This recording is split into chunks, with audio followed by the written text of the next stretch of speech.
Alors, on va attaquer le TP3, et le TP3, c'est un TP à l'échelle du cœur. Voilà.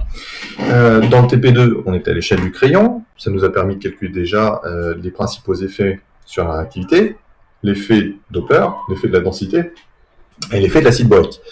Et puis je vous ai dit, il va nous manquer l'effet des grappes, et pour ça, il faut se mettre à l'échelle du cœur. Et je vous l'avais représenté comme ça. Les grappes, c'est voilà, du poison neutronique qui va s'insérer dans un cylindre représentatif du cœur et s'insère par le haut. D'accord. Alors nous, ce qu'on va modéliser, c'est un cœur qui va faire 1,20 m de haut et 3 mètres de diamètre. Et puis, dans le TP3, eh bien, on va s'intéresser à quoi? Première chose, on va s'intéresser à la construction du jeu de données. Pour ça, on va regarder les compositions des différents milieux, c'est-à-dire les concentrations en noyau des différents milieux représentatifs d'un cœur. Hein. Et ça sera les compositions du milieu combustible et puis les compositions du milieu absorbant relatives aux grappes. Voilà. Et puis ensuite, on s'intéressera à la géométrie. Et on associera finalement ces milieux aux différentes régions pour constituer notre cylindre. D'accord. L'étape d'après, ça sera le calcul du poids des grappes. Voilà. Et on verra qu'on fera un rideau intérieur et un rideau extérieur. Et puis, la troisième partie, c'est simplement des calculs de contre-réaction à l'échelle cœur. Donc, au fond, des calculs d'effet de réactivité. Donc, je vais vous demander une CB critique et je vais vous demander un coefficient modérateur. Voilà. Et ça sera à faire tout en autonomie. Donc, c'est une extension du TP2 sur le TP3. Alors, on parle de grappes. Je voulais vous présenter ce qu'étaient ces grappes déjà dans un RNR. Dans un RNR, on ne va pas parler de grappes, on va parler directement de barres d'absorbant. Ça, c'est le réacteur de Phénix. Alors, pour vous expliquer, là, en jaune, ici, c'est du combustible, avec un enrichissement plus faible que cette zone-là, qui est aussi du combustible. Donc là, c'était l'enrichissement intérieur, et puis ici, c'était l'enrichissement extérieur. Et puis, ce que vous avez en vert, ici, c'est ce qu'on appelait les couvertures fertiles. Excusez-moi. Qui étaient principalement constituées d'uranium appauvri, dans lequel on avait une production de plutonium qui permettait après de réenrichir, de reproduire, de refabriquer du combustible. Et puis, qu'est-ce qu'on voit ici? Eh bien, ici, c'était des barres, donc de la taille d'un assemblage, donc des grosses barres absorbantes qui étaient en carbure de bore. Donc, on avait des rideaux de barres, plus exactement. On avait une barre centrale, et puis on avait un rideau de barres extérieur. On avait la même chose sur Super Phénix, un rideau intérieur, qui n'était pas simplement... Il y avait une barre centrale, je crois, mais il y avait vraiment un rideau intérieur, et puis un rideau extérieur, parce que le cœur était beaucoup plus long. Donc ça, c'est pour les RNR, dans lequel la longueur de libre parcours des neutrons est plutôt importante. Si vous mettez juste un petit crayon, ça n'a pas beaucoup d'impact. Alors que dans les REP, eh bien, la longueur, le libre parcours d'un neutron est tout petit, ce qui fait que si vous mettez un gros crayon absorbant, l'intérieur du crayon absorbant, il ne voit jamais de neutrons. Hein. Tout est absorbé dans la peau et ça n'a pas beaucoup de sens. Donc il faut des petits crayons, et c'est des petits crayons absorbants qui vont s'insérer entre les crayons de combustible. Ce qui fait que, au final, une grappe de commande, c'est 24 crayons absorbants. Et ces 24 crayons absorbants, c'est ce que je vous ai mis là, on va distinguer les grappes noires des grappes grises. Alors, les grappes noires, c'est des crayons absorbants dans lesquels on a d'abord des pastilles de carbure de bore, et puis à un certain niveau, on a des pastilles qui sont un peu moins absorbantes. C'est de l'argent, indium, cadmium, voilà, de l'AIC. Et pour les grappes grises, eh bien, c'est finalement que 8 crayons absorbants, et le reste, c'est des crayons de diluant, donc des crayons inox. Alors les grappes noires, on va les retrouver sur les grappes d'arrêt, sur les grappes de régulation de température. Les grappes grises, on va plutôt les trouver sur les GCP. Les grappes de compensation de puissance, là on veut que des poids plus faibles pour ces grappes. Alors, ça s'insère à l'intérieur des assemblages. Je voulais juste vous montrer un assemblage. Donc ça, c'est un assemblage de REP. Alors, c'est du 900, du 1300, du N4. Donc, on va voir quoi? Chaque petit rond, c'est un crayon combustible. Et puis, partout où il manque un crayon combustible, eh bien, il y a alors, il n'est pas représenté, mais il y a un tube guide.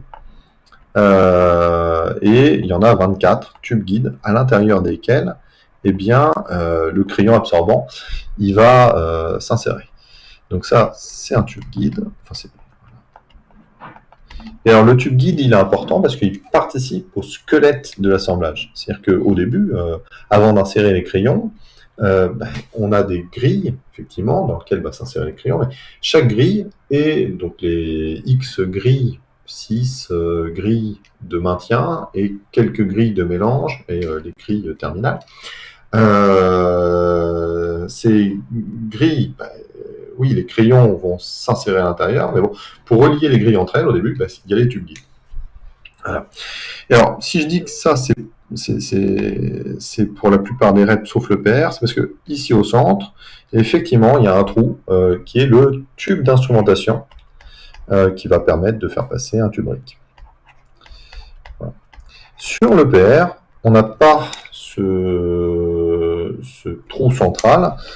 J'ai récupéré le rapport de sûreté de l'EPR. On a bien la même architecture. Alors en réalité ici il y a un crayon combustible, hein, mais par exemple sur les lignes 6 on a bien 1, 2, 3, 4, 5 tubes guides. Par contre au centre pas de tube d'instrumentation. Voilà. On a de l'instrumentation in-core donc on a bien sur la ligne 6 là, 1, 2, 3, 4, 5, 6, on a bien la même architecture. Donc, EPR 900 1300 N4, pareil, à ceci près qu'effectivement pour l'EPR, il y a pas il y a bien un crayon central. L'instrumentation de l'EPR, l'instrumentation in-core, finalement, c'est fait avec donc les collectrons, si je ne dis pas de bêtises, c'est des grappes qui sont instrumentées avec un crayon qui a un collectron dessus. Voilà. C'est des cannes. Donc ça c'est pour les aspects gras. Alors je vais revenir au TP, excusez-moi. Alors dans ce TP, on a dans la première partie la détermination des compositions qu'on mettra dans le cœur. Donc dans la page de gauche, on connaît le crayon, ça va être pour le milieu combustible, représentatif du combustible. Et puis pour la page de droite, ça sera le milieu représentatif des grappes, donc du milieu absorbant. Et puis ensuite, eh bien, on définira la géométrie et l'association des milieux aux différentes régions pour faire notre cœur. Voilà, ça c'est la page de gauche. Dans la page de droite, on attaquera l'effet des grappes et on fera un calcul. Et puis après, en troisième partie, ça sera le calcul du CTM et d'une CB critique. Donc pour revenir à cette première étape, qu'est-ce qu'il faut retenir? On retient, donc c'est pas possible de modéliser les crayons à l'échelle du cœur. Pourtant, on connaît bien les crayons. Donc il va falloir créer un milieu fictif pour peupler le cylindre.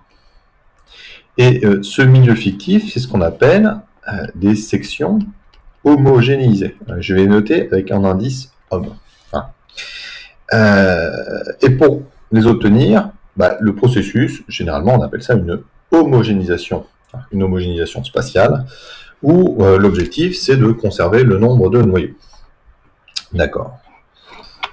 Eh bien, on va voir que cette homogénéisation, c'est ni plus ni moins que l'application de cette formule-là. Alors, je vais vous faire l'application ici pour la cellule combustible, puis après, je vous laisserai le faire quand même tout seul pour la partie absorbante. Donc, cette formule, à quoi elle correspond? Elle dit quoi? Alors, je vous ai dit, c'est la conservation des noyaux.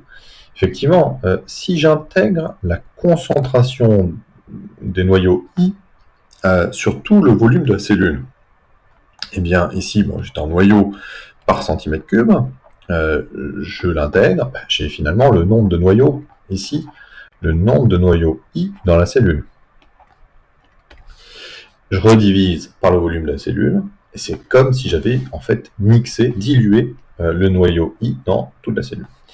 Alors, on va regarder ce que ça donne sur une géométrie un peu simplifiée, où il y a juste la pastille et de l'eau. Donc ici, c'est la pastille, ici, c'est l'eau. Ma cellule, c'est un carré de côté A, et puis le rayon de la pastille, ici, c'est R. Chez nous, I et finalement, les concentrations sont constantes sur les régions. Du coup, ça va nous simplifier l'intégrale, puisque finalement, on va voir que ce ne sont plus que des sommes. Puisque si I est constant, je vais pouvoir le sortir, et finalement, ça sera simplement I fois V.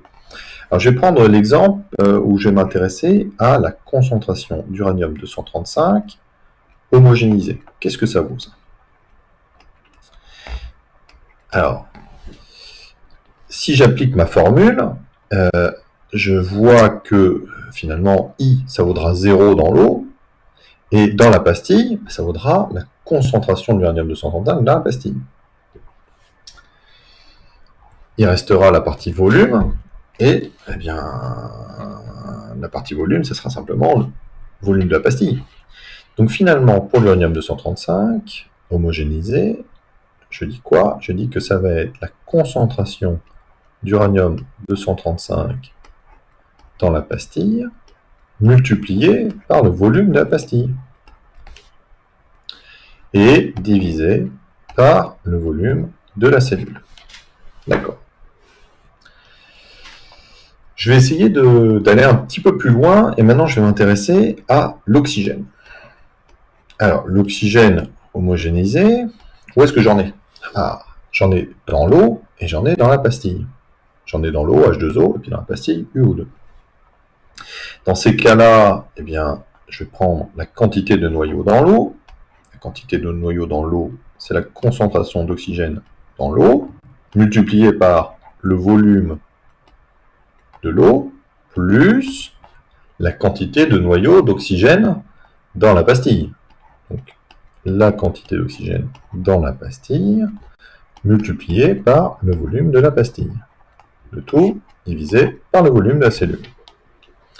Alors, je pense que vous avez compris que finalement, cette formule, puisque les concentrations des noyaux est constante par région, eh bien, on peut écrire, dans notre cas, là, que les concentrations homogénéisées, c'est quoi? C'est les quantités de noyaux dans la région R multipliées par le volume de la région R sur toutes les régions R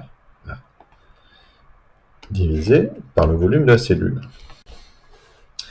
Et la définition de la fraction volumique, qui était, pour la région R, est simplement VR sur le volume de la cellule.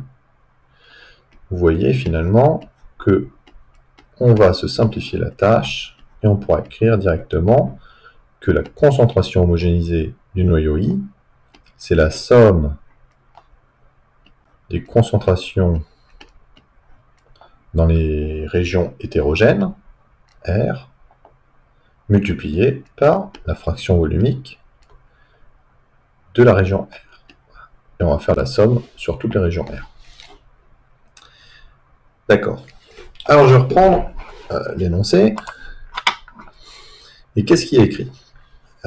Alors on a déjà calculé les fractions volumiques dans le TP précédent, ça va être la même géométrie. On a ici les différentes compositions, et normalement c'est cohérent. C'est cohérent avec le jeu de données du TP2. Je vais prendre tout ça. Alors, comment je vais faire?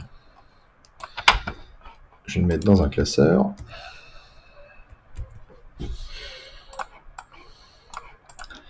Et je vais recalculer les fractions volumiques.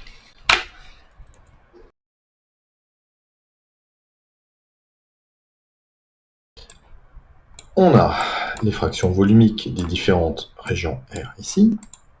Et nous, ce qui nous est demandé, c'est de calculer les concentrations homogénéisées. Donc là, on était sur les concentrations hétérogènes pour chaque région R. Pour les concentrations homogénéisées, alors je vais les écrire en dessous.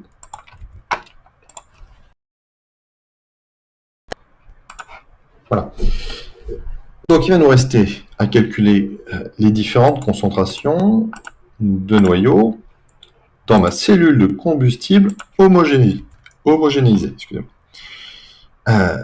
Donc, si je reprends la façon dont j'ai procédé, je vais prendre pour l'uranium 235, avec quoi? La fraction volumique de pastille multipliée par la concentration d'uranium 235 dans la pastille. Pour l'uranium 238, eh bien, je vais faire pareil.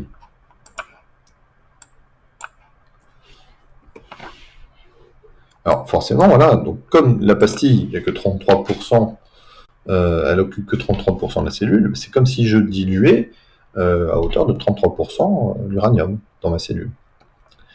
Pour le zirconium, même si le zirconium n'a pas beaucoup d'impact, c'est la fraction volumique de la gaine multipliée par la concentration du zirconium dans la gaine.